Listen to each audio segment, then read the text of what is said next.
Bruce Cardenas from Quest Nutrition. We also have an awesome giveaway going on, you guys. We have a package from 221B Tactical, an AR grip bundle from VZ Grips. Kenzie's Optics contributed a Ride-On Red Dot. Blue Line Tactical contributed a Grey Ghost Griff backpack. Taurus gave us a G2S handgun, and Quest bars. Bruce has given us a whole box of Quest bars. Let me try to pass it over to our host, John. Terrible. Thank you, Sam.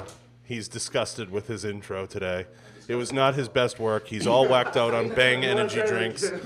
He's all whacked. Can we start the whole show over again? This is terrible. You want to go again? Because that was a case of box. So, yeah. Not a box. Anyway, Sam is so excited. He's all whacked out on Bang energy drinks. He can't keep his focus. I'm sorry.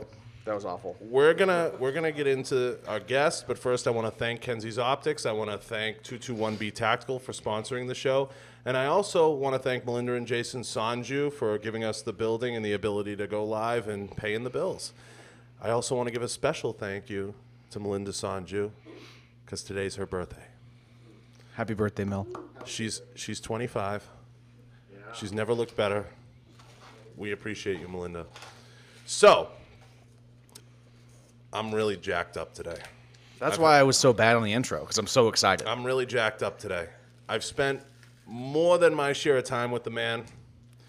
He is a former Marine. He is former LAPD. He's owned his private security business. He is the brand guru, the king of all brands, the KOB. He's invented modern brand marketing as we know it, as far as I'm concerned. Fuck everybody else. I've learned a lot from him. He knows his shit. He is now the Chief Communications Officer, that's correct, at Quest. His name is Bruce Cardenas, and he's my friend. Thank you, John. That was a great introduction. Very honored to be here. Well, we're super jacked up to have you. He addressed the troops. You've seen the rifles. He's done the tour. He's held the goods. He's owned the goods. He has walked around Falcor. He's talked to everybody. He's literally probably touched everybody in the building with one story or another. I am so excited. So thank you to everybody on the contest. Please remember to head over to YouTube, like and subscribe, Head over to iTunes, and remember to leave a review. In studio, we have Haley J. Photo, editing away feverishly. We have Jacob from the sales department, super excited and all jacked up. We have Austin Web Designs, the former intern. The newest employee, Rogue One. Sam Cummins with that horrific intro. Woo! And D. Mitchell Designs in the production booth. We're going to get right into it because we're all jumping out of our pants. Bruce, if you follow him on IG, he has been around everybody. He's talked to everybody. He's rubbed elbows with everybody. I don't even know where to start with this guy. I'm so excited. Let's start with... Are you tactical enough, and how did you get into firearms? Wow. Wow. Let's start there. Let's start at the beginning. Asking the hard-hitting questions off the bat. Let's go right into it. Where did this all start, Bruce? You know, take us through your journey. Tell us your story, and then we'll get into Falcor and what you love about the brand and everything in between. But let's talk about that kid in the photo with the rifle. Where's the kid? Can they see that? So, yeah, as far as getting into firearms, I grew up around it. It was just, I grew up in a very rural area in New Jersey. And my first gift from my father was a bolt-action .22 Remington. And I think I told you yesterday when I was talking to the troops, I used to shoot every Wednesday, organized, there he is, NRA, shooting every Wednesday small bore. And that picture up there, I was a distinguished expert, I think, by the time I was 15 maybe. So I've always enjoyed shooting. And look at that, a young Bruce. Yeah, look at the elbow pad. I dig the shooting jacket. That's cool. Yeah. That was a big jacket. So how old were you, said you were then? I might have been 14 or 15. I don't remember. So you get into shooting. BC, before Christ. Yeah. So you get into shooting. You're young. You're in the NRA. You get pulled into this, and you told me the story. You know, it was a really without diving too deep into it. I do want to touch on it. It was a custodian in the high school. That got you into it. Our school custodian used to pick us up. Now, this would be creepy nowadays, but then it was very cool. Oh, forget it. It'd be in the news. Yeah, he was a great guy, and we had about 8 of us. Well, actually, probably started about 15 of us. Went every Wednesday religiously. We would shoot at the range. It was an old, like, brick building. We would leave there, go to McDonald's, drop us off, and I did that for 5 years, and people trickled in and people trickled out, but I stayed fast. It was a great hobby. I really became really efficient with the weapons, and it's just something that stuck with me. It helped me when I went in the Marine Corps and LAPD, because all those skills you acquire as far as breathing and trigger control, I reverted back and said, wait, I was 13 when I started. I remember that. Mm-hmm. So you start in small bore, and you're running around doing local comps and stuff like that, and just having a good time and stacking trophies. Mm-hmm. What makes you choose the Marine Corps, and like where along the way were you like, you know what, I got to be a Marine? So it was a childhood dream to be a police officer. I grew up. My uncle was a sergeant with Philadelphia PD. My 2 neighbors were state troopers, and I just was like, I'm going to be a cop. And when I was a kid, you probably called me a cop groupie. The local town of 7 people in the department, I do ride-alongs with them. And as I was graduating high school, I said to the chief, I want to be a cop. What do I need to do? And he was very kind to me, but he said, listen, Bruce, you're very young, you're very immature. Why don't you do this? Go in the Marine Corps, and when you get out, I'll hire you. And that's all I needed to hear. So I grabbed my buddy Bob. We went on the buddy program, went down to the recruitment depot, and of course the Marines were polished and dressed, and we had no choice but to go in the Marine Corps. You were sold on the marketing. We were sold on the poster. You were sold on the marketing. Yeah. So a few good men. Yep. So you go from badge bunny to Marine. Yeah. You get in the Marine Corps. Where were you stationed? Where'd you go to, boot camp and all that? And Sam, does he pass the Marine Corps muster? Oh, definitely. Actually, we had this discussion yesterday because Casey, our other Marine in house, was a West Coast guy, and Bruce and I are both Parris Island Marines. It's interesting, the rivalry in the military. So there's obviously the Marine Corps is elite, and then there's everybody else, right? Yeah. But then even in the Marine Corps, there's a rivalry of where'd you go to boot camp? Where'd you train? What unit were you with? Of course. So, it went deep. So we're both Parris Island Marines. And that was a wake. I will say this: if the closest I could give you is if rent Full Metal Jacket minus the guy going ballistic at the end, how you're treated is it's a waking. I went from being a boy to calling my father and mother ma'am and sir when they came to my graduation, and that stuck with me. I mean, it was a grow up. It was time to grow up. And did you get stationed anywhere exciting, anything like that? Anything cool? Or I traveled quite a bit because I was on a security detail for one of the commanding officers, and I was pretty fortunate to do some cool things, including being on the powerlifting team at times. I saw the world, and I think it was a great experience. Right. So you're getting out of the Marines, and you still have that love for being in law enforcement, obviously. Mm-hmm. So you end up at the LAPD, and that was like just not getting too deep into it, but that was like the LAPD heyday. I mean, I have to imagine what Beverly Hills Cop had come out or something. I have to imagine because you're an '80s guy. Yeah, Eddie Murphy didn't encourage me. Yeah, I know, but you're kind of LAPD's LAPD. It's elite. So I would have got out of the Marine Corps, went back to New Jersey, and maybe become a state trooper. But I was at a powerlifting meet in Southern California at Camp Pendleton, and there was a career day. And there again, the guys dressed in blue uniforms, all different departments were there, and I just started processing. And fortunately, LAPD picked me up first. It was great pride in the department, great history, and it was just I was honored to be part of it. So you're doing you're doing the damn thing at LAPD. Yeah. You're having a blast. I know we don't want to get hot and heavy to it. You start this offshoot, this private security business on the side because you want to make more bucks. Yeah. As a cop, we all know out there, you're not getting paid millions of dollars, but you start this private security business, and then you're rubbing elbows with. I looked at some of the pictures, you guys. I mean, I don't know who this guy hasn't met. I'm trying to find someone he has not met. So maybe we can get a slideshow up or show some of the people he's rubbed elbows with. But so we talked that was obviously progression, and we taught Buzz Aldrin for second man in space or on the moon. I apologize. That was more recent. That wasn't a throwback kind of picture. But Sammy Davis Jr. He was the Grand Marshal of the Look at Hollywood that Parade. mustache. Yeah, you got to tell the story of what you did during the parade. You just Yeah, told me so earlier. I was actually a fairly young cop in L.A., and my captain said, "Hey, Bruce, you're pretty squared away. I bought that suit for this parade. I don't even think I owned a suit. Why would I own a suit? I was out of the Marine Corps." And he was a Grand Marshal of the parade, so he sat in the back of the Cadillac, like waving like, everyone does. And I walked for 5 miles. The mistake I made was I bought brand new dress shoes. Oh, So by the end, I was Kinda like, shape were you your are feet an in? idiot. oh my God. But so that photo, funny enough, no one was taking. There was no camera phones. There was no one. That photo ended up being in People magazine along with a spread. He unfortunately passed away several months after this. So there was a spread in People magazine. I'll never forget. My mom called me and said, "You're not going to believe this. You're in People magazine." I'm like, "What are you talking about?" And that was on one of the pages. So a lot of these photos used to come back in the day from I'd be at an event and someone would catch me with someone. There's Warren Buffett. That was in Bruce and the Candyman. yeah. There's Warren Buffett. Fast forward to the fitness industry, of course. Of course. Giving out If you- awards and candy. We'll talk about that transition The eventually. One of these. Kardashian. There's the Queen. Kardashians. Yep. We did Kim's wedding, some security and transportation. Arnold's been a client for years, on and off. Arnold. Yep. Of course. Chuck Norris. Chuck Norris. Chuck Norris. Did he attempt to kill you? Fucking Chuck Norris. The Battle of the Mustaches there. Oh, yeah, right. That's a throwback. That was Tom Selleck mustache. Yeah. More recent, The Rock. But The Rock. But this evolved, obviously. When I started the security business, I was working for a retired Beverly Hills guy. Who remembers ZZ Top? ZZ Top. Yeah. She got legs. Remembers, they're still around, man. Oh, And they rock hard. There's Robert Kraft. There's one that's near and dear to my heart. He is the owner of the Patriots.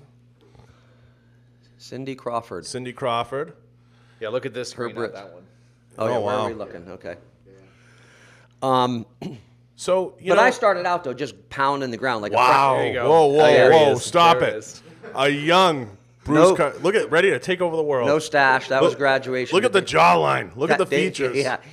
He's ready to take over the world. There's a no boot stash. camp picture in there somewhere. There's a too. boot camp. We'll find it. But this just started. I was working for someone, and here I quickly realized I was a relationship guy because as I met people, they took a liking to me, and I quickly realized, wait, I can own my own business. I get my license and insurance, and I started connecting with people. I was very fortunate to connect with two very influential people, not celebrities, but influencers, who then said, "We want to help you. You're a nice kid," and the relationship's open. One of them was a chairman of the biggest music company in the world, and the other owned a transportation company, and they just started helping build relationships. There's the NRA picture. And there he is looking all tactical. The with Dalai earpiece. Lama. That Yeah. was so. For those who don't know the Dalai Lama, obviously, I think everyone would. I spent about 4 days with him, and that was an incredible experience. So for those of you that are over on YouTube, I can see your comments, so please comment away. I don't know how many people we have on YouTube right now, Sam, but I can see all your comments. Mariah Carey. Mariah Carey. So I'm going through this list. I mean, there's you at President Clinton walking. I'm looking at Mariah Carey. I'm looking at all these stars. Clint Eastwood. Everybody I grew up with watching, even the modern day folks. That was Kim's first wedding. We did some security and transportation. So we were on this show that whole week. So, Bruce, I'll be straight with you. I don't know if you're tactical enough. I think he's most definitely. Yeah. I think we cleared the tactical hurdle, everybody. Yeah, but, okay.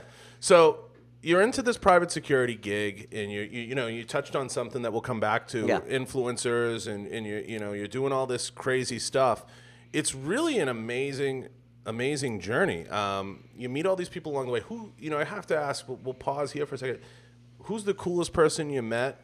And really kind of, who's the coolest, and who kind of changed your thought process or perception of what you thought of them? Gosh. So they're all, Charlton Heston was probably the most famous person. He's Moses. Yeah, and I had the honor to spend and he was the president of the NRA then, and personable, and we spent some quality time together, he and his wife. So probably the most famous, world known. And Clint Eastwood was a great gentleman, of course, Dirty Harry. Of course. God, the people that are still alive, I don't know if I want to say whether they're good or bad, because some people you meet, you think about in a certain way in your mind, and when you meet them, you're a little disappointed. And vice versa.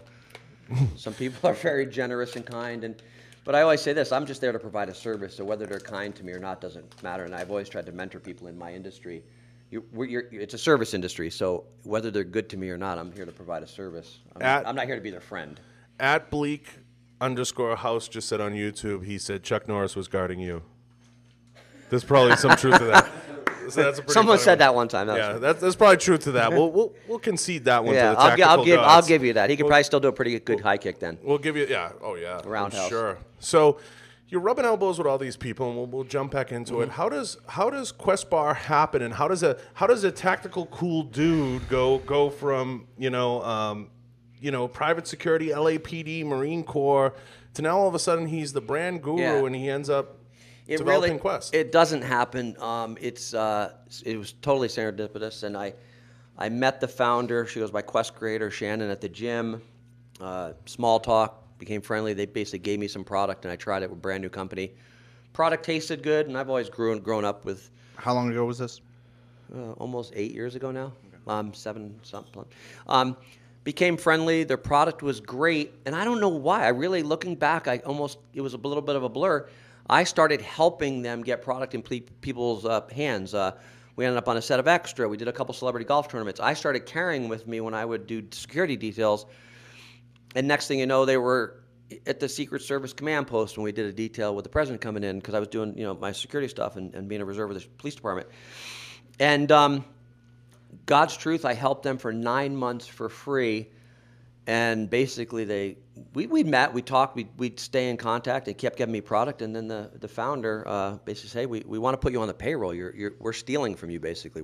You're doing too much for us. Put me on the payroll. It was a modest salary, and they said, keep doing what you're doing. With your day job, I had the security and the limo thing, and after I started doing it more and more, I realized, wow, this is just, it's fun. They're a good group of people. The product's great. And I just kind of eased out of what I was doing. I still had the security business on a much smaller scale, but it just evolved to, I created the position. I mean, I didn't have a resume in marketing for a nutrition company, nor did I have the background like most people do. I was in my 40s when we started hanging out. So it's a serendipitous moment. You meet these owners, and everything just starts to fall into place. Mm-hmm. The question to ask is, at what point during your quest with Quest, did you feel like, okay, we have something? Like, this is like something, I'm going to drop everything? Honestly, when I would go to the headquarters, which at the time we were in the ghetto in Paramount, which is south of, near Compton in South LA, there was nothing attractive about the company. I always tell people this because people are like, oh, you guys are a $1 billion company now. When I met them, I went from having an office in El Segundo, where the transportation and security company was, and I had an assistant. My office was probably twice the size of where we're sitting now, to Quest headquarters, where take the average bedroom of a home, and there was 8 IKEA desks in a circle, like the little ones you get for your elementary kid. Yep. That's where we sat. And at first I was a little freaked out. I'm like, wait, you got a founder sitting in? And then, so that was one room, and then adjacent was the other room where Ron would sit with the R&D guys, and I think, holy shit. Like, what kind of half-assed operation are you running here? A total half-ass operation, but their bars taste good, and I thought, oh, they probably won't be in business in a year. But it kept going. I kept helping them. But the thing is, they were cool people, and it was a good vibe. And for some reason, I felt good about it. And I can't even say that there was any promise of, there was surely no promise of riches, let alone, and we had some challenges with production and hard bars and getting in people's hands. I remember I started helping them doing shows, and you do a NPC show, bodybuilding show, and you hand someone a bar, and they'd be like, we need another bar, like a hole in the head. Right. Another friggin' protein bar. And it was not easy. And I remind people that when you start a company or whatever you're involved with, it's not easy. Right. That's it. So, so the good things started coming, obviously, in 2014. We were named the second fastest growing company by Inc. 500. And then by then, we were like a rocket ship. Yeah. But the first couple years, it was like, okay. And where do you see Quest, the product line, going? Well, now we are a food company. Now, as you see, we talked about yesterday, we have pizzas. Unfortunately, on Target in Boise, or Montana. In Montana, I'm yeah. sorry, but we're in most Targets. We got cookies, chips, powders, hero bars. We have now become a food company, way beyond what I think, originally imagined. Oh, yeah. And then from that came Legendary, right? Yeah. Well, and to be clear, it's a separate company. Obviously, Quest stands on its own 2 feet, but the Quest creator started Legendary Foods, nut butter, peanut butter company. I helped them sometimes. And then, obviously, we started from that another spinoff of Valiant Dog Food, which we could talk more about. But yeah, we've spun off several companies since then, all separate, independent of each other, run separate. But yeah, Quest has become a rocket ship, and I think we're in close to 80 countries, and every 7-Eleven, GNC, Target, Walmart. I don't think and it's interesting, we were just talking about this the other day, the founder and I. We used to, on a Saturday morning sometimes, it would be so cool, we'd text a picture saying, I was just in a mobile station, I saw our bars. And it was such a huge thing, because it would be like, you found, oh my God, how'd you find us? I see them all around town Now here in Montana. and God bless us, now you trip over them. But it was so Right. cool thinking back that you couldn't find them. Oh, yeah. I mean, so in 22 minutes, we managed to kind of cram 30 years into 22 minutes. Right. I was hearing some of you guys. I've known Bruce, so to share our story, I've known Bruce for about a year now, a little longer, and we've gotten close, and we share a lot of similar thought processes and beliefs and kind of how we work. And I'm watching this guy, and I'm like, who doesn't he know? Who doesn't he touch? And if you're following on YouTube, you've seen some of the slides go by. And I'm hoping that you guys on YouTube kind of understand this guy has rubbed elbows with so many folks. There's way more than you saw on Oh screen. my God, it makes me look cheap. So I'm taken aback by the whole story, because is it a little bit of luck? And we'll get into influencers and suggestions. Is it a little bit of luck? Is it hard work? What advice do you have? Because there's a lot of Leos and a lot of ex-mill guys that watch the show or that are going to be paying attention to us, and they have backgrounds and everything, and everybody gets out and they're trying to make a buck, right? They're trying to make a living, because a lot of folks go what is it, 4 years in the military, Sam, and then they do their 20 years in, and they're young, and they want to get to a place, I would think, Bruce, where you are. How do they do it? Give us your, I know it's a heady question. No, it's not. No, so we talked yesterday about this, because it's not like this came to me overnight. I coin phrases, but I told you guys this yesterday. I was talking to your team. Is bring value first. I think a lot of people. I'm going to say now. I don't want to be about millennials. I think human beings in general want. Your hands out first. Even back when I was in the Marine Corps, I would think, what can I do to bring value to what I'm doing, the mission at hand. I've never been a guy who's like, okay, it's 5 o'clock, I'm going home. It's like, what else can we do? And that rolled over to LAPD. I'll be honest, when I worked LAPD, there was days I would work, I didn't put overtime in. I didn't care about overtime. I had such a good time doing it. It was the greatest job in the world. And I would always want to bring value, whether it was get involved with some community affairs stuff. On my own time, I got involved with the DARE program. I just loved what I did, and it definitely rolled over into Quest. It was bring value first without asking anything, and they actually came to me and said, we need to take care of you because you are bringing value. So a lot of people need to get their head around that sometimes bring value before you ask for anything. We have this now where a lot of people come and apply for jobs, and they want to be a director of X department coming out of college. I tell someone, and there's a couple people that have taken me up on this, and they very rarely, you want to work somewhere, just show up. Now, this is scary because, there's security. You don't just show up. But I always say this, Steven Spielberg trespassed in Universal Studios and set up an office in one of those little lots, illegally trespassing, and started, doing stuff. A friend of mine told a kid, hey, we should talk about maybe working together one time. The kid showed up with his U-Haul and said, I'm ready to work. I'm just saying is take the initiative. You want to be part of a company, you want to be part of a brand, take the initiative.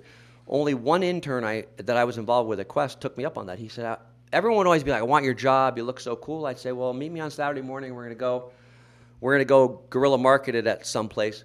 And it's a lot of work. And it's a lot of work. And people are like, oh, I got my boyfriend, girlfriend. Well, then you're not serious about it. One intern took me up on that. And since he's moved on and he learned a lot, now he's got a position at a great company because he had the work ethic and drive. And people see that. Listen, most people are employees. Mm-hmm. You need to have, I call it pride and ownership. Whether you're an employee or not, you can still have pride and ownership. You have pride and ownership, the actual owners are going to recognize that and say, God, we need to make him part of this team. We need to make him rich.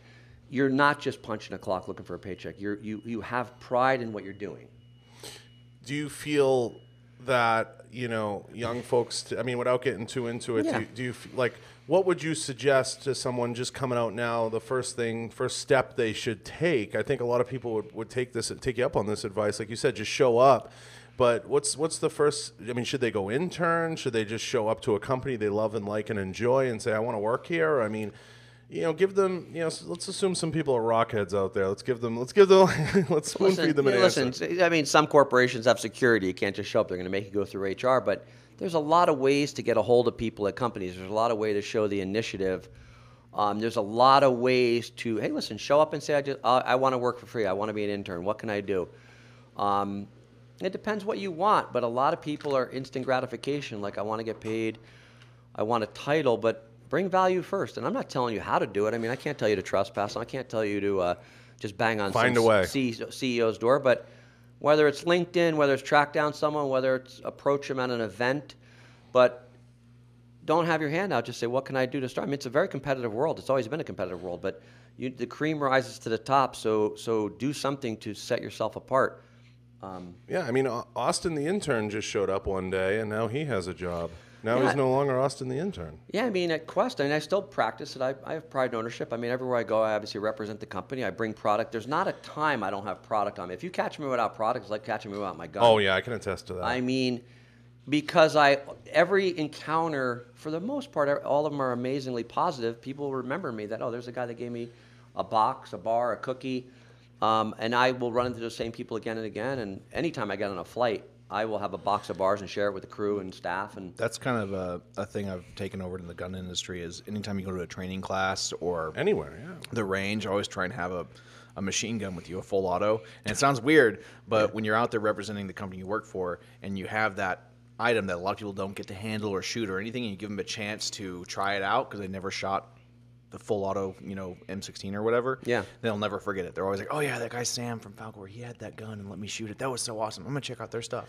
I think a big takeaway too is, I'm someone who's pounded the pavement at shows, the last few years, the last 6 or 7 years or so, and you're always representing your brand. I mean, no matter what booth you go to, you're always representing your brand. You're always putting yourself out there. You're always making sure that you're representing with integrity and getting folks involved. And just get people talking. I think that's the biggest thing. Hey, that's Bruce from Quest. If they start saying that's John from Falcor, that's Sam from Falcor, just get people talking about the brand. And I think people don't.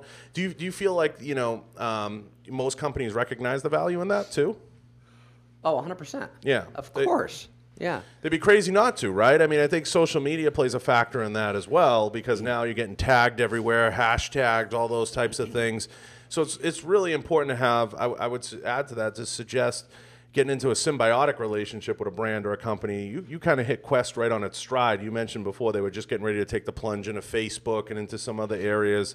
Find a company that you can add a ton of value to, but also find a brand that's walking in the same direction. I mean, you'd probably have a hard time walking into certain companies and saying, well, hey, I can add value by pounding the pavement, and they may not need that. Yeah, and that's not for everyone. I mean, like I said, my marketing style is what I do. It doesn't work for everybody. There's just as many great marketers that sit behind a keyboard and do ads and Google and different things. That's a valuable, that's the future. That's where we are with social media. That's just as important. But a personable, in-touch experience is priceless, and you walked around the Arnold with me. Oh, yeah. And it's a great feeling to know you're running into people and you've impacted their lives, and a lot of it is in person. I mean, it's just a reality of it. And a lot of people have asked us, we've had people ask us, hey, Falcor with the fitness and the training, we've had a lot of that come across our desk, but there's something to be said about opening up new markets and talking to different folks and getting the word out there and spreading it. I mean, what do you well, it's easy with Quest. We're a food company, so you're eating food, we're touching you. So fitness, we started out in fitness because, that's what we knew, and it was a small community. Our founder fit. There's a little bit of heritage. Shannon's father, Chet Yorton, beat Arnold, I think, in the 1966 Mr. Universe. So we had a little bit of fitness heritage as with the founder of the company. There's no beef there, is there, though? No, they're actually very friendly. Actually, I just saw Arnold at Gold's 3 weeks ago when he asked about Chet, and no, it's great. But it was a great fit to start in a fitness community. But now we're everywhere. We're doing mud runs, Tough Mudders, weight loss community, CrossFit, you name it. Oh yeah, firearms, you name it. We're part of it. So. No, I mean, I think it goes without saying you have to open up as many markets as you can. So, Quest becomes a thing, and now you become this guru, and you've dispensed some advice. We talked about where it kind of goes from here. You've toured the facility. You're familiar with the brand. I mean, what do you love about Falcor? What do you love about the brand? you guys are you're a great family, obviously, great product, and I love what you guys are doing here. I love the equipment you're building, what I've experienced, and it's what Jason and his wife started, and with now you on board. It's just you guys are a cool brand. There's a lot of great brands. I mean, listen, I like other brands, but what you guys have established here, like I toured everyone, met most of the guys and women. You've created a nice little culture here. I think there's great pride and ownership. This goes back to what I say. You guys have pride in what you're doing here. Yeah, I mean, I ask everybody the question, you got to handle some of the stuff and see some of the direction we're going. You're an opinion we value, and we take great pride in. I love having you out, and I've loved having you, kind of bump around the facility. What do you think of the firearms and kind of where we're going and some of the things that you saw, some of the secret squirrel stuff? And, is there a place for us mainstream, and what advice would you give us? Wow. Yeah. I got to ask the brand guru. I'm going to put it out there. I guess I need to start carrying a Falcor backpack too when I'm out, huh? Exactly. That's where I'm going. I got to get the brand guru involved. You guys are on the right path. I mean, the equipment you're building is amazing. It just reminds me like handmade weapons in America. It's so great. I can't wait to go shooting later on. I think you guys are on track to do some good things. For being a fairly new company. I'm super excited to have you be a part of the Falcor family, and obviously having you in the building and having you talk to the team. Bruce took a minute to talk with the crew in the sales room. I mean, and they were sitting up straight with the notepads, kind of paying attention. Well, that's because you had a couple Marines in there. Well, they might have been. I felt like I asked the hard-hitting questions. Yeah. And I think it's we got a lot of good comments coming in, and a lot of people are saying how jacked up they are to have you in here. But I did happen to see one question. Somebody asked, "Is a marshmallow flavor in the works for Quest? Anything marshmallow?" Somebody asked. I think we have s'mores. That's a little bit of isn't that a? What leads to my next question? Yeah. What's the craziest flavor that didn't work out? Can you talk about? I want to know. If they didn't work, there's nothing to talk about. I know, but you got to give me something. Willy Wonka doesn't let much out of the factory. Was there like an onion and bacon chive flavor that just didn't work in a bar? Steak and eggs. It is interesting. It is when we launched the cookies came out, and I remember 3 years ago trying a cookie and thought, "Oh, let's make it. Let's wrap it up. Let's put it in the market." And it just disappeared, and then they resurrected it. So things take a long time with R&D to get right. Oh yeah, I will say this: we're perfectionists. I mean, the chips, which I know you. The chips are good, man. The tortilla chips are good. They're on fire, and the pizza, of course. Now Candace loves the chips. Yeah, and the pizza. And the pizzas, you got to get the pizzas. They're ridiculous. They are delicious. They're in Target. I think we're almost 2,000 Targets. So. There's no failed flavor we can squeeze out of him, like bourbon, bacon. Well, yeah. Only because there's so many great things down the pipe, coming out that you'll be excited. Ninja flavor. Right. Yeah. But rainbow. we can attest here to the R&D process, and a lot of folks don't realize out there, and we'll get back into kind of advice and things like that. But a lot of folks, here will tell you R&D doesn't happen overnight. Yeah. Anytime you're working on anything. And we've worked on projects and things in the past, and it's not an overnight thing. It takes time to develop something. You want to put something out there that's right. Yeah. And you can never fault a company for taking their time to really get it. Because when you have something bad, it kind of, that's not, it leaves you with that sour taste. You don't ever want to put your name on something that doesn't, isn't going to be to the quality standard that you feel. No reason to rush to market. Right. You end up having dissatisfied customers, whether it's a clothing item, a consumable item, or wearable. Let me ask the $1 million question that I'm sure other folks are thinking.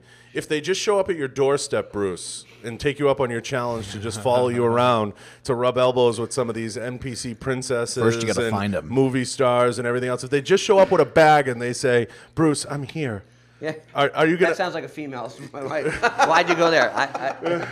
No one will take me up on it. Wow. No one will. You heard it here first on Behind the Flame. But there's a couple people that I've watched do it with other companies, and it's great. What other brands? I get that a lot, man, from the firearms industry. Sorry to interject, but a lot of people ask in the gun industry that are, either followers of the industry closely on social media or whatnot. They're always like, "Well, how do I get to work in the industry? How do I do that?" It's like, well, you gotta have a skill that provides value, and then you gotta show up. Go. Yeah, I mean, here's the thing. You were talking about all these law enforcement officers or former military that are going to either retire or be looking for gigs. It's not enough that you were a sergeant in the Marine Corps, okay, great, but what, or anything, or if I'm a retired police officer, what's that mean? You got to figure out what your thing is, what your niche is. Yeah, you could possibly work at Falcor Weapons, but what are you doing? What sets you apart? Yeah. Have you already started whining? Not literally the word whining, but inquiring and see what this company is about and see what you can do. Hey, you're retired as a cop or a military person and you have a pension. You can afford to go out and take a chance. And go out and take a chance. You have a pension, so go out and go meet some of these owners and see what value you can bring. Yeah, That's my advice. That doesn't work for everybody. Some people are it's a comfort zone thing too. No one wants to get out of their comfort zone. Yeah, and do you feel that maybe whether it's from law enforcement or military, that for every one successful one, there's a handful that kind of. We were talking about this with Mikey Coonahan. It's like you have to turn the page and go forward, right? You have to figure out what forward is, and sometimes you do have to take that chance. When you come back, Sam did it. Sam can attest to that. I moved to Montana in January. Mike Coonahan's a great example. No donuts here. Obviously, besides being disgustingly good looking, he has stepped out of it. He's a comfort zone. He's trying, and I admire him so much. What he's doing, he's trying to change how. He's trying to change the culture. Listen, cops and firemen are a high percentage out of shape, and he's really trying to change that in New York City, and I admire what he's doing. Yeah. And he's like a salmon going upstream. Not everyone wants to embrace that, but anyway. Yeah, and he's doing it through social media, which is something they fear. He has the workout with the cop program he does in the city where he leads fitness, events. And he has those devilishly handsome looks. Yeah, so handsome. Let's not talk about him anymore. It's ruining our shine. It's ruining our shine here. Taking away from us. So, it is tough, and you try to explain to people that yes, you do have to take some chances. You took a chance with Quest. Sam, I know, packed his bags and came out here, and I know even when I came out here to Falcor, I was palling around on ranges, working with a bunch of companies, and Melinda and Jason were kind enough to say, hey, come out here and see what we're doing, and let's sit down. And I got in my car. Was it 2 weeks before Christmas, Jason? And I was like. Packed up everything, threw stuff in storage, didn't know where my life was going, and I was like, okay, I get in the car and drove through a snowstorm. And I think I called Derek. And I called Jason. I was like, I'm gonna die. I'm driving through like mountains, and I'm in like the woods, and I feel like a bear's gonna jump out and eat me. And I was like, I'm gonna do a Thelma and Louise right off the mountain here. So I'm pretty sure you were crying on that phone call. There might have been tears. But you have to take chances, and I think that's kind of the theme Bruce is getting at, and they can be calculated chances. And I talked a little bit about this with Mark Bell. You have to look at other folks like yourself that have a story and a journey and have laid down a blueprint and kind of follow that blueprint. And I know you'll be laying that blueprint out in a future endeavor. Sure. But I think you have to kind of look around and see what other folks have done and kind of be a trendsetter and not be afraid to take chances. You're going to have to take chances. And you may have to lay out some financials, and you may have to... nobody knows what someone's journey is till they walk in their shoes, right? Exactly. And we talked about this yesterday. Everyone, wants to be an owner, but no one wants to take the risk to be an owner. And similar to you, you get a lot of folks that say, I want your life, and it's so cool. I go around shows, and I create this perception. I'm talking to everybody, and people see that. But it's took a lot of work to become Bruce Cardenas.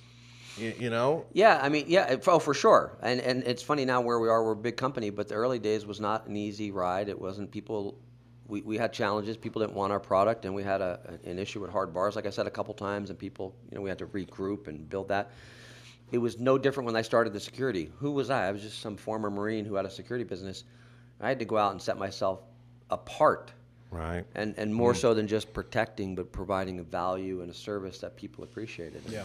So, kind of to everybody listening, you're the brand guru, but you're also very, very, very attuned to what it takes to be sponsored and what it takes to work with a brand. Yeah. Quest is a premium brand in fitness.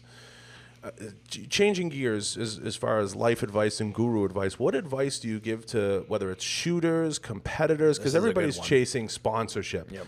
What advice do you give to those folks beyond add value to working with a brand and getting to a point with a brand where that brand is all in with you and they're supportive of you and they're behind you 110%? Because, and I know in our business, let me give you an example. I know in our business, there's a lot of folks that will take a muzzle brake from a company. They'll take a rail. They'll take a barrel. Similar to the fitness business. They'll take a bar. They'll take a protein shake. And they kind of have no identity. They're kind of like, well, who do you represent? Yeah. And they don't get into a symbiotic relationship of representation. What advice do you give those folks that, maybe she just got a pro card, or maybe he just, did his first stage show, or maybe they're a shooter and they want to get into the fitness side and promote a supplement line? Or any side. Yeah. You got to have a story. I mean, what's your story? What have you done? Did you overcome something, or have you beat the odds? I mean, it's very hard. I mean, don't get me wrong. I love the people I deal with, and when I meet competitors or CrossFitters or shooters or former military. But what's your story? What sets you apart? Great, you won your pro card. There's a lot of people doing that. It's not enough anymore. It's not enough. What sets you aside? Did you overcome diabetes? Were you obese at one time? Did you? There's what an array of stories. I mean, listen, Or did you just grind it out so hard for so long that people had to take notice?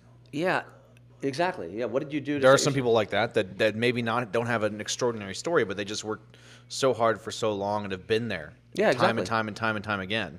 But just don't think because you competed in the Olympia, that doesn't set you apart. I mean, people look for personality, drive, passion, social media. I mean, I've worked out with Noah Galloway, is a double amputee, a former veteran, and he didn't even acknowledge he was a double amputee. We did some stuff for him a few years ago at Quest, but that's a story. He did CrossFit, and it did the Open. Didn't even say, I'm not going to be in the handicap division. It was like, I'm going to be the Open. That's a story. Right. You overcome odds. So, I mean, it's just not enough to say, hey, I can Was he on Dancing with the Stars, too? I think, he was. Yeah. That's awesome. But I'm just saying, there's when you have those kind of stories where people are... talking about? Yeah. My mom loves that show. What you want? Well, funny, you Whatever, Dancing with the care. Stars. We support that show. We have our product at the show all the time. So that's great advice. I mean, I think you have to shape your story, and I think you have to convey it, whether it's to social media, whatever platform you have available to you, because a lot of people, say, where do I start? That's the most common thing you get asked. And, a lot of the questions I get asked now, and I know you do too, is the folks we're dealing with have the following. People have followed their story. They're trying to figure out how to get paid now, and that's kind of the next layer. And I'm never going to tell anyone what to post, but think about what you're posting. Are you trying to just attract 16 and 17-year-old boys, or do you want to represent a brand that's going to say, I want that young lady or young man to represent my apparel, my firearm, my drink, my cookie?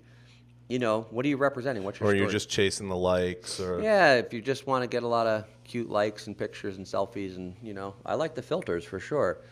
It just scares me, though, when I meet some of these people. They don't look the same. Yeah, they look like... Wow, you're like way different in person. They look Wow, like... yeah, I mean, in fact, people, because I do get approached a lot, and it's very humbling, but sometimes we're like, God, I think I know them.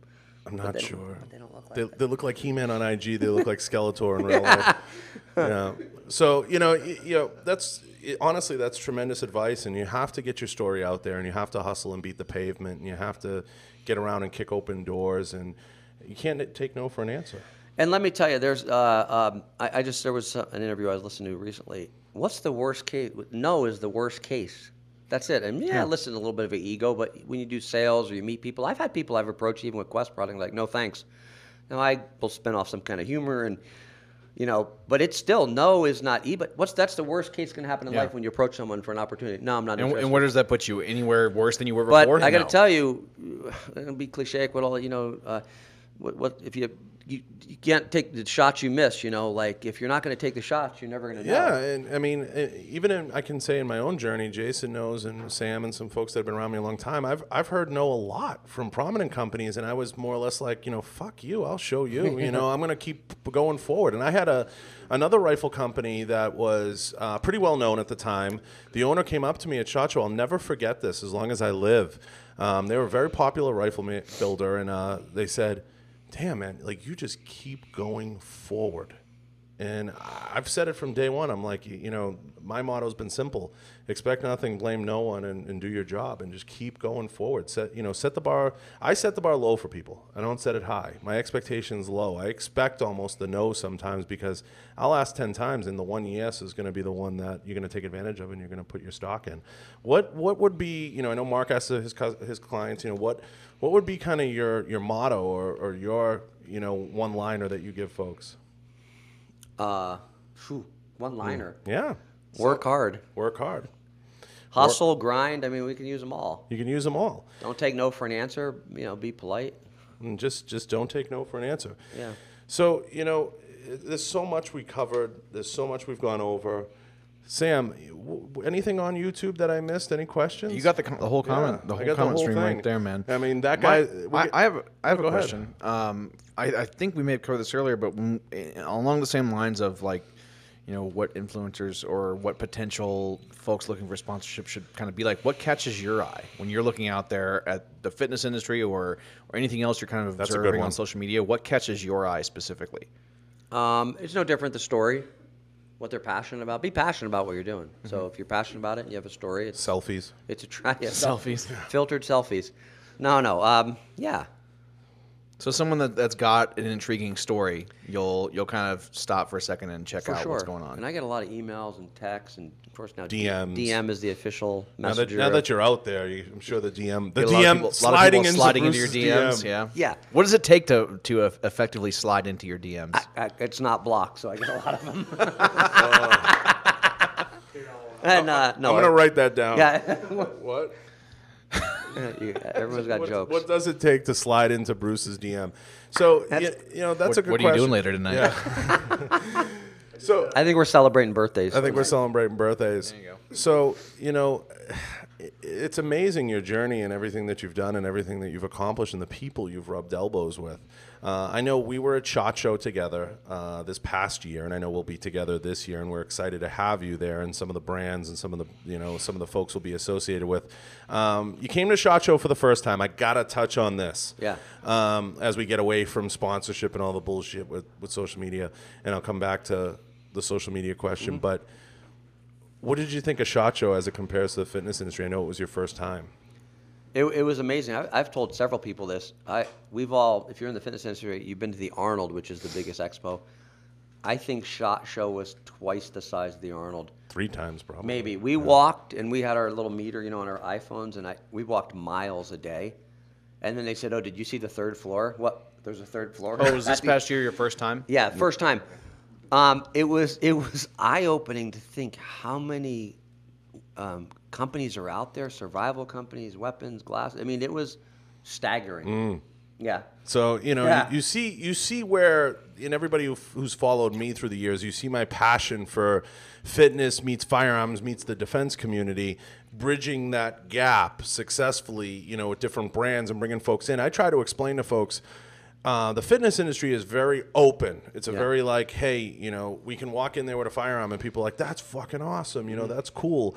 And trying to add people to this fight because you're a lifelong NRA member and we're trying to add folks to the battle here. This is about a greater good. And that's what I try to explain to folks without getting political about it.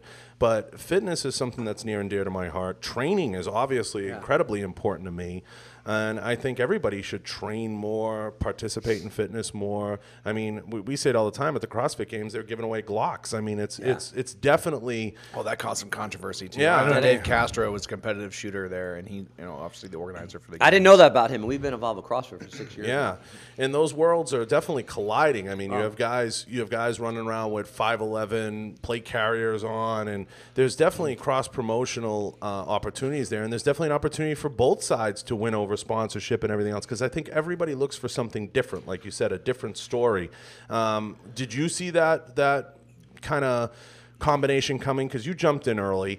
Or do you see that continuing to collide, whether people like it or not? Or For sure. Well, I'll go back to the SHOT Show. I noticed this. There were a lot of fit people there. I guess I pictured a bunch of good old boys with with hunting jackets, and there was fit people, and it was even really cool that some of these teams like Glock and different that have shooting teams that are fit, and it was actually cool because a lot of them knew Quest. So I felt at first I felt a little wow, this is overwhelming.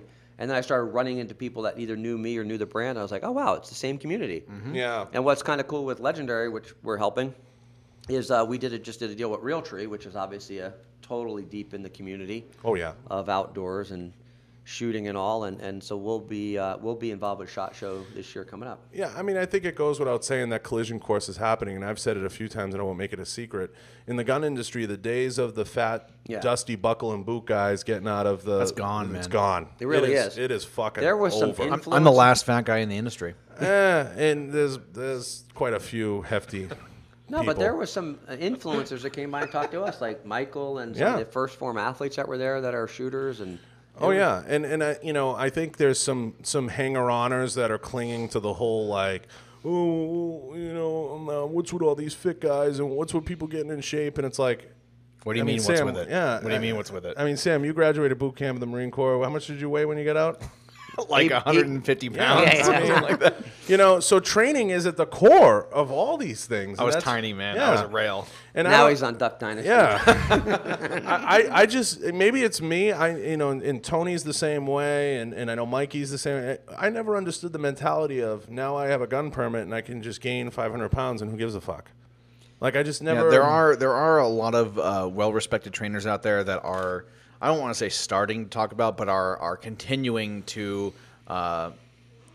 be a what's the word, evangelist for physical fitness and understanding that is a big proponent to being ready to defend yourself and your loved ones. Like, I know when Tony got on the scene, there was Pat McNamara that was like originally kind of setting the tone for that fit shooter, and then Tony took it to a whole nother level with his training. I mean, people originally looked at him like, what the fuck are you doing, because he's running around flipping tires, shooting guns. But I got to tell you something about people like Tony and Michael. They're setting the bar for law enforcement and fire because, let's be honest, you want to be a first responder, you need to be in shape. Yeah. Oh, yeah. And they're setting it to help people succeed in that. And then there's the folks doing the Brazilian Jiu-Jitsu and the black belt stuff. Whatever it takes. Yeah. Here's a somewhat controversial question for you, Bruce.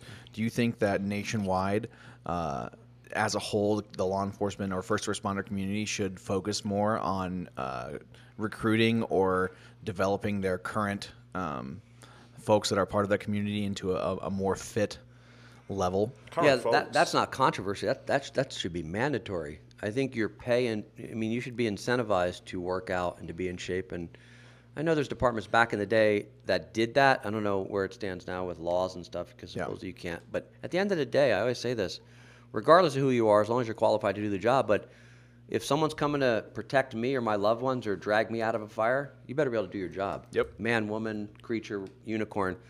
And I think that we need to incentivize these people or hold them to a higher standard. I've been a huge advocate. There is nowhere near enough training for law enforcement. We just flew an abundant amount of resources from Falcor down to Tony's class in Miami to support that. He does a free law enforcement course. I know you supported it and got behind it. That's something that I will say for probably the next, in my lifetime, it'll be a long time before enough resources get poured into the current police force and boots on the ground and supporting them. I mean, I know you do some reserve work and part-time stuff, and we all kind of participate in some level of community service, and it's near and dear to my heart. Those that follow closely to me understand that. I think you have to have more training. Training is something that always comes up, and it's sad today to think that not enough resources are poured Listen, into it takes 10,000 hours to be an expert in anything, and how do you do, those are skills that you need to stay proficient in year round. A Malcolm Gladwell reference. Qualify. They're perishable skills. How could you graduate the academy and never shoot again or PT or do workouts? So we've said a lot. We've covered a ton. I mean, I'm blown away. I mean, Sam, what else do we ask this guy? I mean, what have we missed? What do you have there on your list, Bruce? What do you got? What else can we talk about? I think we covered everything. I mean, we got so much. I just made my notes here in case I forgot, but it seems like John's been such a gracious host. He's kind of, well, I mean, there's just so much. We talked about Quest. We talked about Legendary. We talked about how he got there, the security business that he was doing beforehand, all the, we'll get to plugs and all that. But famous people he's met. There, how he got to where he is at with Quest, his advice to other people, advice to influencers. Here we go. Where we go? I know this is common knowledge. You want to talk about your future plans? Ooh. Got something in the works, wow. right? Well, tell us. We Go for it. I have some rapid questions, but we you want can talk about the future. You want to touch on some of the secret squirrel stuff that might be going on? Let's talk about. I don't know how secret we go, but obviously so listen, Quest. Let me just touch on this. So from Quest, one of my passion plays actually Quest, and Ron, the founder, actually took some of the money that he made, and we started. Oh, this is good. Let's just say this: a keto pet sanctuary, and basically to sum it up, and this is one thing I'm not going to plug per se, but I think everyone's interested in cancer prevention. we had taken dogs that have cancerous tumors and treated them strictly with a ketogenic diet, which, if you don't know what that is high fat, moderate carb, low protein, and literally have reversed tumors in cancerous dogs. And if you could look on IG, it's Keto Pet, and great things have happened over the last few years, and it's something I'm really excited about. I mean, who doesn't want to save people from cancer, both humans and animals? And I mean, my family's been touched by cancer. And from people inquiring about this keto diet and how do I feed my dogs, and we started this ebook, and then people said, well, is there something easier? So we started a company called Valiant Pet Food, and it's done very well. It's freeze-dried human-grade food. So you could eat it if you wanted. You could eat it, yeah. Matter of fact, and I'm really upset. I didn't realize the Wells Fargo stagecoach took this long to get to Montana. Dude, we're in the middle of nowhere. So I'm missing a box of Valiant dog food, and I apologize. But John's been gracious enough to introduce me to some canine handlers. But we're going to change how the world looks, how they're feeding their animals, and how people feed it. But so that's what's really exciting. I mean, you can feed people, protein bars all day long, but the fact that you're changing how people and the results of cancer. And from that, we spun off one other thing, which I really can't talk about except to say, picture a world where you can early detect cancer long before right now an oncologist could tell you that you potentially have. And it's in the works. We are so close, and I'm not just blowing a bunch of smoke. That's really the biggest passion play. You got the keto stuff going on with dogs, and now we have potential to be able to pre-detect cancer. So that's what's really good. And from there, we've got 2 grants from Petco. That's some really cool stuff. That's phenomenal. Yeah. And you know what I'm excited about with this part for my responsibility anyway, reaching out to a lot of canine handlers that John's helping me with. They're their children. You're a law enforcement officer and you have a dog. We're going to work with some canine handlers to get. We reached out to a very prominent canine handler, just Bruce and I in the car the other day. He's been in my lives, and I consider him a friend. He's super excited about it, and I think he's excited to look at it, and I think that it's going to be a huge hit. I think it's something that's near and dear to everybody's heart. I don't know anyone that wasn't affected or touched by cancer, as you put it. Yeah. So I think that's near and dear to everybody's heart. And what excites me about it is that's really the future. I mean, you could sell protein bars all day long, but that's meaningful stuff. What I think we're doing there. Oh, definitely. Sorry. Well, go ahead. Go for it. You were shifting. I was just saying you have some personal projects too that we talked about. I don't know if you want to go. Do you want to get into that? Did I whisper something to you guys? Well, there might have been a little talk about. Been a little bit. We'll of only that keep going it on. between all our friends here on the podcast. Yes. No. You want to leak anything? Forever on YouTube. I don't know if I. Do you want to leak anything? No, nothing else. You know? I'm trying to think. These guys get. Here's the advice. I want to figure out what I'm going to do when I grow up. I think I might tell them that. I'll leak something. Stay tuned for more on Bruce. Make sure you follow Bruce on Instagram for any updates. So I'll rapid fire a couple things at you before we wrap up. So kind of get your thoughts. Social media, good thing or bad thing? It's good and bad, right? Right. People become freaking consumed in it. Matter of fact, I will say this. I had a relationship with somebody that became a bone of contention because they're just always on their phone. They could not put the phone down. Yeah. And listen, there's no update on Instagram that's going to change if we have dinner and you don't see that someone, Listen, I love social media. Don't get me wrong. I have IG story, but at the end of the day, I can put that stuff down and have a dinner with somebody. You got to gauge it. You got to pump the brakes. Yeah. Every now and then, you got to pump the brakes. And you know who is cool? We both love Mark Bell. I think he just posted he's shutting down for the weekend. Yeah. He's just taking a break. Take a break. Yeah. It's not that big of a deal to do that. Nothing's going to change. Yeah. The world will still be spinning. What's the best thing about it? It's a great market for people I know. It's a great marketing tool. It's a tool. Yeah, it's a tool, and that's what it is. I mean. Yeah, God, what else? No, yeah, I mean, absolutely. I wanted to get your thoughts on that. As far as traveling and putting yourself out there, how much is enough and how much is too much? I'm probably not the right person to ask because there's 52 weeks in a year, and I think at least 42 weekends I'm somewhere. Okay. So I'm not a healthy. Put it all out there, hold some back. Put it all out there. Listen, if you can mix business with pleasure and have a good time, no matter. I don't feel I work. So as long as you're having a good time representing your brand. Do you feel like you're working here today? No. He's working now. I got him working. I mean, listen. Of course, we're promoting brands. We're talking about life. But at the end of the day, you guys are some cool people, and it's fun being here. Next time you come, you can stay at my apartment.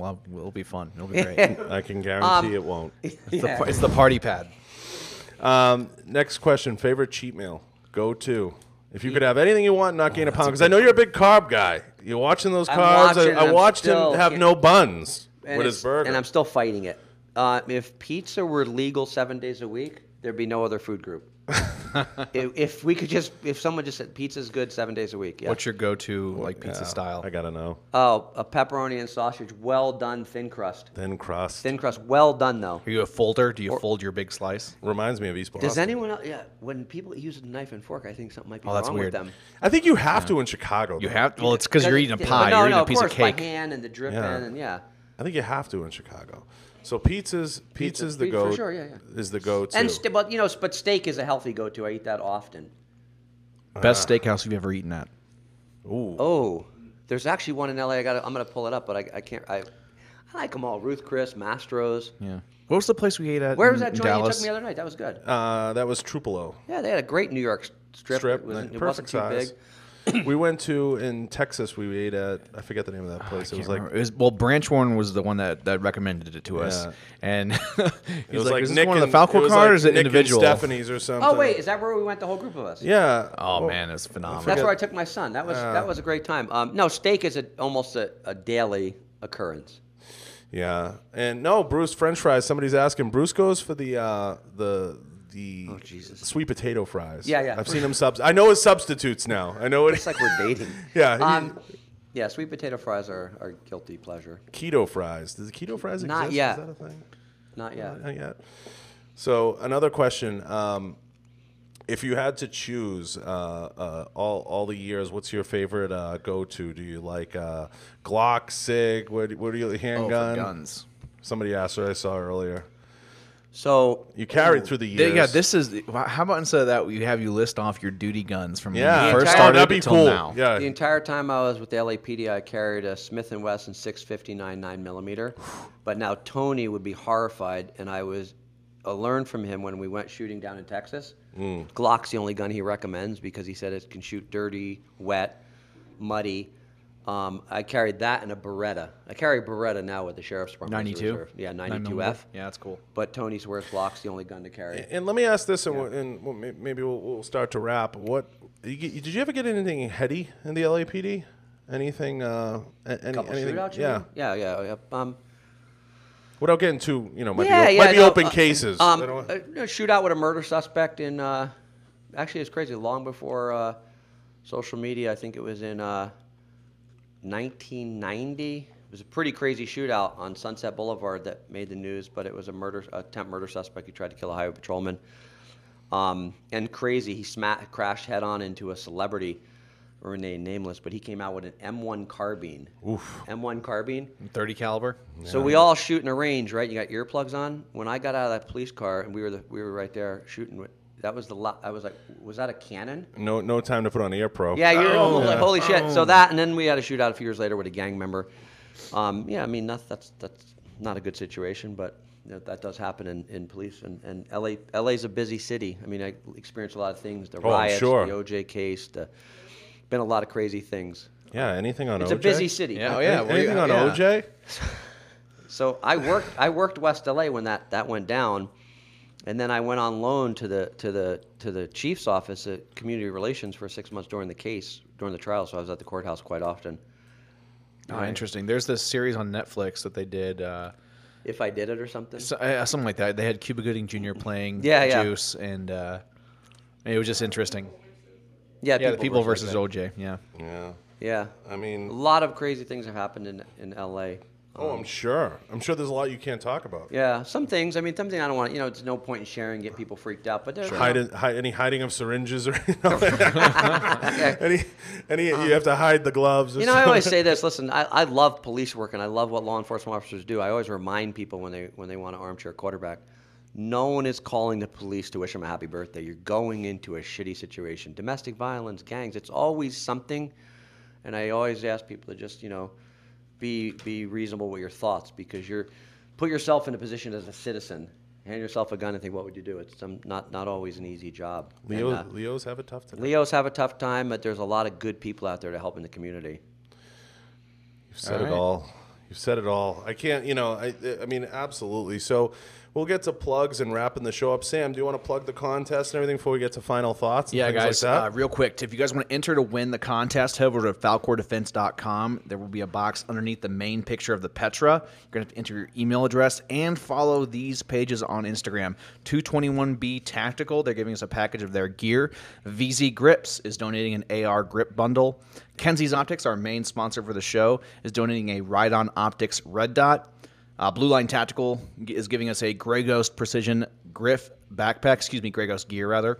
Taurus is contributing a 9mm handgun, the G2S, and Quest Nutrition is giving us a box of bars. You Is keep it saying case or box. It's a. I'm sorry. A box is only 12 bars. What, can we It's a be a little more case. generous? You want to do more? Yeah. Yeah, how about we do a box of bars, a box of cookies, a box of chips? I just had a box of bars. I'm sorry. Okay, well, we're So- going to go all out. Yeah, okay. So we're going to go all out, guys. So follow these guys: Quest Nutrition, Taurus, Blue Line Tactical, Grey Ghost Gear, Kenzie's Optics and Ride-On Optics, VZ Grips, and 221B Tactical. Wow, that's nice. Yeah, that is a good guys are- giveaway. It's about over $1,000 at Yeah, least. you know what? It's almost overwhelming at times. I just really want to thank all these companies that every single time we get on here to do one of these giveaways, everyone's so incredibly generous, and I it's start just with fantastic. one thing and it turns into a bonanza. That's great. You know, before I get to thanking Bruce, I want to thank all the sponsors and thank all the companies that got involved. I want to thank Melinda and Jason Sanju for letting us use the facility and broadcast out. Make sure you check us out on Behind the Flame on iTunes. We will be uploading these episodes so folks can listen in and take the time. Please head over to YouTube and like and chat and comment on these lives. Take a moment to participate on the YouTube. We didn't go live from Facebook. We had an issue with Facebook, so if you're out there, copy the link to the YouTube and share it to Facebook. Yep. Share it to your Facebook. We look for people that share. How we will select the winner is simple. We will put the winner up in our Falcor story. Yep. We'll pick a winner from the comments, tags, and posts, and we'll take a look at who entered their email address on our website, and we'll go through and see how many people shared it, and the most active participant will probably get the win. You know, we'll randomly select somebody to be a participant. Bruce, you've said everything there is to say. We've covered so much. I'm excited to see where this goes. I'm super jacked up about Quest, Legendary Foods, the next venture into the cancer detection and the dog food. Honored to call you a friend. I think that's safe to say. Thank you very much. I mean that. Very kind. And a family member of Falcor. You've toured the facility. You've seen everything. You've supported the brand. We can't thank you enough here. Everybody is waiting around, looking with intent and super taking notes feverishly. Haley J photos editing away. Rogue One's paying strict attention, and Austin is ready to jump at a moment's notice to do anything we ask. And I thank D. Mitchell over there in the production booth for putting this together, and Sam. Any plugs, Sam? Where can people find? I mean, Bruce. Where can people find you, and where can people look for you, and what would you suggest people go to see the next ventures of things that Quest is involved in? Why am I on the screen right now? Well, obviously, yeah, look at that face. Obviously, questnutrition.com, and then I'm, Bruce E. Cardenas on Instagram. That's my primary communication for most of the world. And if there is that young, just out of the military or just out of law enforcement buck out there, female or male, that's looking for someone to pal around with, maybe Bruce will take you under his wing. Yeah. All right. I'm on the move. He already said the only thing you heard gotta do it is here. show up. As a matter of fact, I will be. I'm leaving. And by the way, thanks very much for the hospitality, for everything you guys have done here. But I'm going to be back in LA Saturday night. On Monday morning, which is Labor Day, I'll be at Muscle Beach if you want to come find me. There's always a big soiree there. They have a contest. It's fun. Military flyover. So I can't give you my schedule that much more in advance, except for the Olympia. If you find Bruce at Olympia, if Bruce happens to see you and your bags are packed and they're at your sides and you just want to pal around with the guy, Yeah. Got a couch they can crash on for a while. be prepared to be doing anything and everything, just like our one and only Austin Webb Designs. Be prepared to be tasked with anything and everything, but show up with your bags, find him, and take him up on his offer. I feel like 5 or 6 people are going to show up. I mean, They won't. find him. He has traveled the world. He has seen it all. He's worked with everybody there is to work with. I'm not done. He's not done. I can't thank him enough. I appreciate him coming in, and I can't thank you enough for being a participant in the brand, and I'm looking forward to having you at SHOT Show. Thank you very much. Sam, Good things to come. I'm going to throw it to you for the outro. All right, guys, we want to thank Bruce for being a guest today on Behind the Flame. Make sure to go over and follow our main sponsor, Kenzie's Optics, who did donate a Ride-On Optics red dot to the giveaway. VZ Grips, again, 221B Tactical, Blue Line Tactical, and Grey Ghost Gear, Taurus, and, of course, Quest Nutrition. My name is Sam. This is Falcor Defense Behind the Flame. Thanks for watching.